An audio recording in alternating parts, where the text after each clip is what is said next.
அரவக்குறிச்சி பாஜக வேட்பாளர் அண்ணாமலையை ஆதரித்து முதலமைச்சர் எடப்பாடி பழனிசாமி வாக்கு சேகரித்து வரக்கூடிய காட்சிகளை நேரலையில் பார்க்கலாம். எங்களுடைய அரசு வளர்ந்தும் வளர்ந்தும் எந்தவித மாற்று கருத்தும் கிடையாது. நான் ஒரு விவசாயி இப்பொழுது சொல்கிறேன். அதை கூட ஸ்டாலின் கொச்சைப்படுத்தி போறான். போலி விவசாயம். விவசாயம் எங்கேயா போலி விவசாயி கண்டுபிடிச்ச? விவசாயிகளுக்காச்சும் போலி விவசாயம் எனக்கு தெரிஞ்ச அளவுக்கு இல்ல. தெரியுங்களா?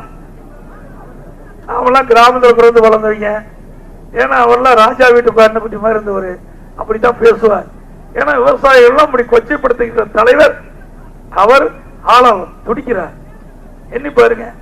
இன்னைக்கு வேளாண் சிறந்த மாநிலம். இன்னைக்கு பிரதான தொழில் வேளாண்மை. 70% பேர் இன்னைக்கு விவசாயத்தை நம்பி வாழ்ந்து கொண்டிருக்கிறார். அந்த 70% வேளாண் பெருமக்களுக்கு தேவையான திட்டங்களை கொடுக்க வேண்டும். அது பணியாற்றுகின்ற தொழிலாளிகள் வளர்ந்து வர வேண்டும்.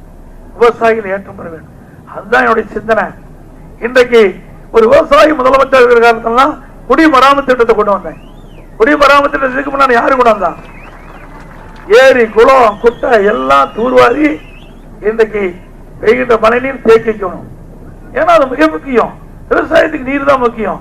உடம்புக்கு உயிர் முக்கியமோ அதுபோல விவசாயத்துக்கு உயிரா இருப்பது நீர். அந்த நீர் ஆதாரத்தை இன்னைக்கு நாம் பெருக்க வேண்டும். அதற்காக நீர் மேலாண்மை கொண்டு வந்தேன். இதற்காக 3 ஆண்டுகளுக்கு முன்பு ஓய்வு பெற்ற தலைமை பொறியாளர் 2 பேர் நியமிச்சேன். ஓய்வு பெற்ற கண்காணி பொறியாளர் 3 பேர், சி 2 பேர், எஸ்சி 2 பேர் நியமிச்சு தமிழ்நாடு முழுவதும் சுற்றுப்பயணம் செய்யுங்க.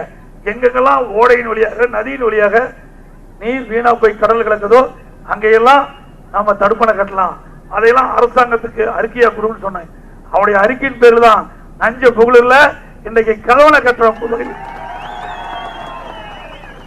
406 கோடியில திட்டம் துவக்கப்பட்டு விட்டது.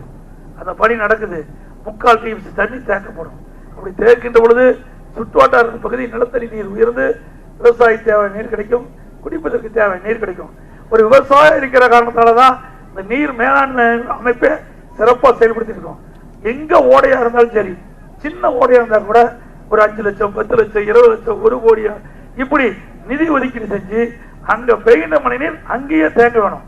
அப்பதான் நிலத்தடி நீர் உயரும். இப்படி வறட்சியான பகுதிகளெல்லாம் நீர்மட்டம் உயர வேணும்னா இப்படிப்பட்ட திட்டத்தை கொண்டு வர வேண்டும் என்று எண்ணி 1000 கோடி 3 ஆண்டுகள் இந்த திட்டத்தை நிறைவேற்ற வேண்டும் என்று நான் செயல்படுத்தி இருக்கிறேன். 940 கோடிக்கு திட்டப்பணிகள் நடைபெற்றுக் கொண்டிருக்கின்றது. அதே போல பொதுப்பணித்துறையில 14,000 ஏரி இருக்குது. ஊராட்சி ஒன்றியத்திற்கு பராமரிக்கப்படுகின்ற ஏரி 26,000 ஏரி. இப்போ ஒரே நேரத்தில் எல்லா ஏரியிலையும் தூர்வார முடியாது. அதுக்கு அதிகமான பணம் தேவை, நிதி தேவை.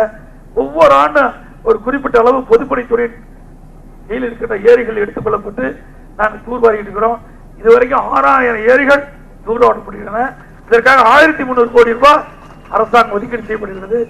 ஊராட்சி ஒன்றியத்தின் கீழ் பராமரிக்கப்படுகின்ற ஏரிகள் 800 கோடி ரூபாய் ஒதுக்கப்பட்டு குளம் குட்டை ஏரி ஊராட்சி ஒன்றியத்தினுடைய பராமரிப்பில் இருக்கின்ற ஏரிகளையும் இன்னைக்கு தூர்வாரி கொண்டிருக்கிறோம். இப்படி கிராமத்தில் இருக்கின்ற ஏரி குளம் குட்டையெல்லாம் தூர்வாரி அங்க இருக்கின்ற பெய்கின்ற மழை நீர் முழுவதும் சேமித்து வைக்கிறோம். இதுதான் அரசாங்கத்துடைய திட்டம். நீர் மேலாண்மையில 2019-20 தேசிய விருது வாங்கியிருக்கிறோம். கரூரில் நடைபெற்று வரக்கூடிய பிரச்சாரத்தில் தற்போது தமிழக முதலமைச்சர் எடப்பாடி பழனிசாமி அவர்கள் அரவக்குறிச்சி பாஜக வேட்பாளர் அண்ணாமலை அவர்களை ஆதரித்து பரப்புரை மேற்கொண்ட நேரலையை பார்த்தோம். அப்போது மக்கள் நலத்திட்டங்களை அதிமுக அரசு சார்பாக நிறைவேற்றப்பட்ட பல்வேறு மக்கள் நலத்திட்டங்களை சுட்டிக்காட்டி அவர் வாக்கு சேகரித்தார். மற்ற செய்திகளை ஒரு சிறு இடைவேளைக்கு பிறகு பார்க்கலாம்.